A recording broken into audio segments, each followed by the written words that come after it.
Hi, ಈ worksheet ಅನ್ನು ಮಾಡಲು ಉತ್ಸುಕರಾಗಿದ್ದೀರಾ? ನೀವದನ್ನು ಹೀಗೆ ಮಾಡಬಹುದು. ಮೊದಲನೆಯ ಚಟುವಟಿಕೆಯಲ್ಲಿ ಕೆಳಗಿನ ಚಿತ್ರಗಳಿಗೆ ಅವುಗಳ ಹೆಸರುಗಳನ್ನು ಕೊಟ್ಟಿರುವ ಜಾಗದಲ್ಲಿ ಬರೆಯಲು ಮಗುವಿಗೆ ತಿಳಿಸಿ.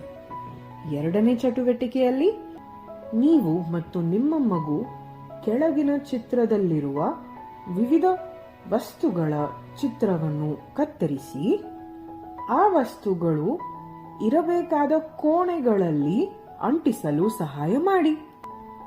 ಮೂರನೇ ಚಟುವಟಿಕೆಗೆ ಮಗುವಿನೊಂದಿಗೆ ತನ್ನ ಸುತ್ತಮುತ್ತಲಿನ ಜಾಗವನ್ನು ಶುಚಿಯಾಗಿ ಇಡುವುದು ಹೇಗೆ ಎಂಬುದನ್ನು ಚರ್ಚಿಸಿ.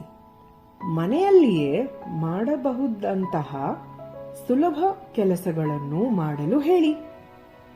ಉದಾಹರಣೆಗೆ, ತಮ್ಮ ಪುಸ್ತಕಗಳನ್ನು ಮತ್ತು ಆಟಿಕೆಗಳನ್ನು ಅವುಗಳ ನಿಗದಿತ ಜಾಗದಲ್ಲಿ ಆಟವಾದ ನಂತರ ಇಡುವುದು, ಕಸವನ್ನು ಕಸದ ಬುಟ್ಟಿಗೆ ಹಾಕುವುದು ಹಾಗೂ ತಮ್ಮ ಬಟ್ಟೆಗಳನ್ನು ಮಡಿಚಿ ಕಬೋರ್ಡ್ನಲ್ಲಿ ಇಡುವುದು.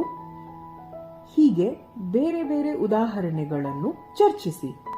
ಆಟದ ಮೂಲಕ ಕಲಿಯುವುದನ್ನು ಆನಂದಿಸಿ.